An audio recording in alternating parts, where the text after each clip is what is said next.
Olá, sejam todos bem-vindos ao canal Academia de Fisiologia. Eu sou o professor Paulo Eduardo Pereira. Esse projeto ele surgiu a partir da minha experiência como docente universitário. Percebi ao longo destes anos que a fisiologia, apesar da sua grande importância para as diferentes profissões da área da saúde, por vezes os alunos enfrentavam uma certa dificuldade no entendimento adequado da fisiologia.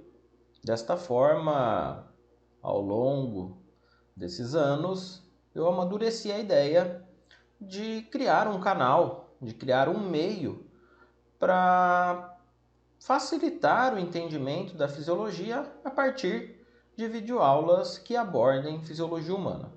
Então, sejam todos muito bem-vindos.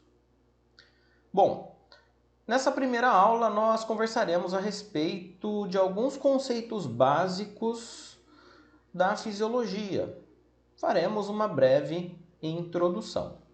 Pensando na definição de fisiologia, a fisiologia ela corresponde ao estudo do funcionamento normal de um organismo e de todas as suas partes, incluindo processos físicos e químicos.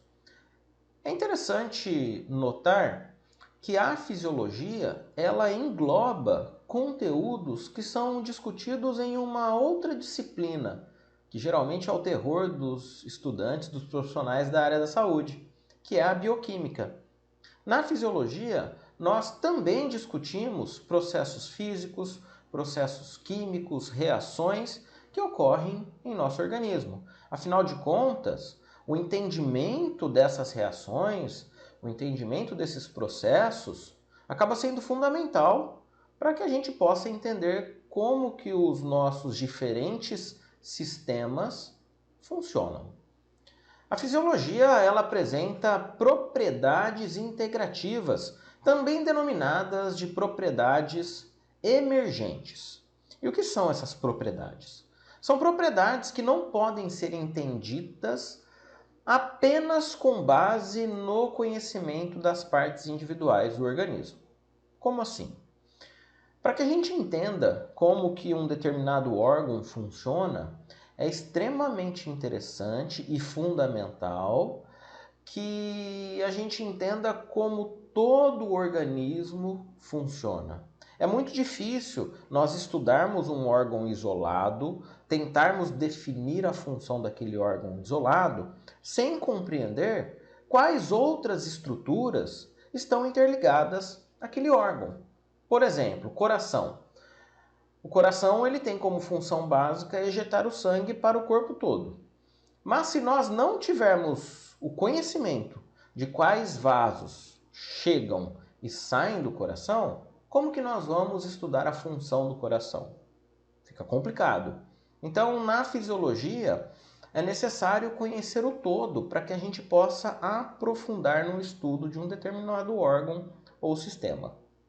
A fisiologia ela é uma ciência integrativa, conforme vocês já perceberam. Então, para que a gente entenda de fisiologia, é necessário integrar todos os órgãos e sistemas do nosso organismo. Obviamente que, geralmente nas faculdades, nas disciplinas de fisiologia, os sistemas são estudados de maneira compartimentalizada. Né? Primeiro o sistema nervoso, sistema cardiovascular, sistema endócrino. Porque é uma forma que a gente encontrou para facilitar o entendimento do aluno. Mas é fundamental que você entenda e saiba que todos esses sistemas eles estão integrados. Aqui nós temos uma imagem de um carro com todas as suas peças desmontadas e fica nítido aqui o que são propriedades emergentes. Posso escolher uma peça qualquer. Se eu não souber o local que essa peça se localiza no carro, quais outras peças estão em constante contato com essa peça que eu estou estudando, fica difícil eu determinar qual é a função. Eu preciso entender o todo. No nosso organismo, mesma coisa, né? É difícil a gente compreender como se dá a função de um determinado órgão se eu não tiver a ideia de como o organismo como um todo funciona, onde aquele órgão está localizado, o que chega, o que sai daquele órgão, né? Bom, então, se nós considerarmos, né, a nossa constituição, olha só que interessante. Um conjunto de átomos formam moléculas. Um conjunto de moléculas, por sua vez, forma as células. Por outro lado, se eu tenho células com funções relacionadas, nós formamos um tecido, né? Os neurônios formam um tecido nervoso, por exemplo. Se eu tenho tecidos e esses tecidos formam unidades funcionais e estruturais, nós chegamos aos órgãos. E se eu tenho vários órgãos integrados, a função de um é determinada pela função do outro, nós temos os sistemas orgânicos. Então fica nítido que o nosso organismo ele é formado desde estruturas extremamente pequenas, que são os átomos, até estruturas macros. Nesta figura, por exemplo, nós temos a integração entre os sistemas do corpo. Por exemplo, se nós estudarmos aqui o sistema circulatório, veja que o sistema circulatório ele está integrado com todos os outros sistemas do organismo. Agora, observe o sistema músculo-esquelético. Ele está integrado com o sistema circulatório. Se nós pegarmos ali sistema urinário, também está integrado. Então, veja que os sistemas eles funcionam um dependendo do outro. Nessa tabela, nós temos o nome do sistema, as estruturas básicas anatômicas que compõem aquele sistema e as funções representativas do sistema. Então vejam, sistema circulatório, o que compõe o sistema circulatório? Coração, sangue e vasos sanguíneos. Qual é a função do sistema circulatório? Transportar substâncias que estão presentes no sangue para todas as regiões do nosso organismo. Sistema endócrino, nós temos glândulas, várias glândulas, né? E qual é a função do sistema endócrino? Junto com o sistema nervoso, o sistema endócrino coordena a função corporal. Sistema imune, nós temos timo, baço. Qual é a função do sistema imune? O sistema imune protege o nosso organismo contra agentes invasores. Sistema nervoso, se nós pegarmos o sistema nervoso central, nós temos encéfalo, medula. Qual é a função básica do sistema nervoso? Coordenar a função corporal, junto com o sistema endócrino. Então vejam que cada sistema ele apresenta uma função representativa. Então, se nós analisarmos essa tabela, vejam que na coluna do meio, onde nós temos as estruturas, nós temos ali vários órgãos, glândulas sendo mencionados. Isso quer dizer o quê? Que a fisiologia ela depende muito da anatomia. Isso mesmo.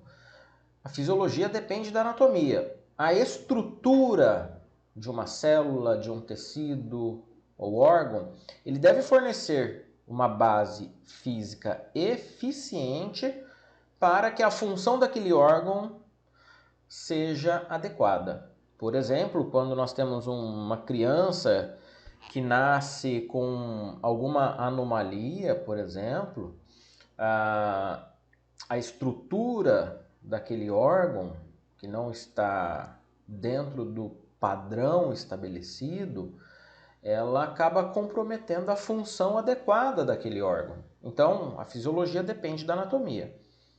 Outra função, pensando pelo lado acadêmico, para que a gente entenda a fisiologia, é extremamente importante a gente estudar anatomia. Em fisiologia, nós temos dois tipos de abordagem. Uma abordagem que estuda função e uma abordagem que estuda mecanismo.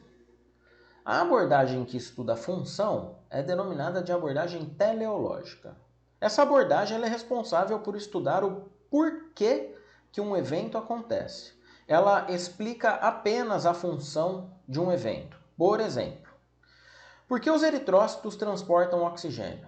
A resposta é simples. Porque as células do nosso corpo necessitam de oxigênio para que o metabolismo aeróbio possa acontecer. Simples assim. Vejam que na abordagem teleológica a gente não estuda como é feito o transporte nesse caso. A gente só explica o porquê. Por outro lado, na abordagem mecanicista, nós explicamos como que o evento acontece. Nós detalhamos todas as etapas do evento. Por exemplo, como os eritrócitos transportam oxigênio? Os eritrócitos transportam oxigênio a partir da hemoglobina, né? O oxigênio, ele se liga ao grupo M da proteína hemoglobina, que está presente nos eritrócitos, e então os eritrócitos transportam esse oxigênio. Aqui é necessário entender cada etapa do processo. Então é uma abordagem um pouco mais complexa do que a abordagem teleológica. Muito obrigado pela atenção e nos vemos na nossa próxima aula. Até mais!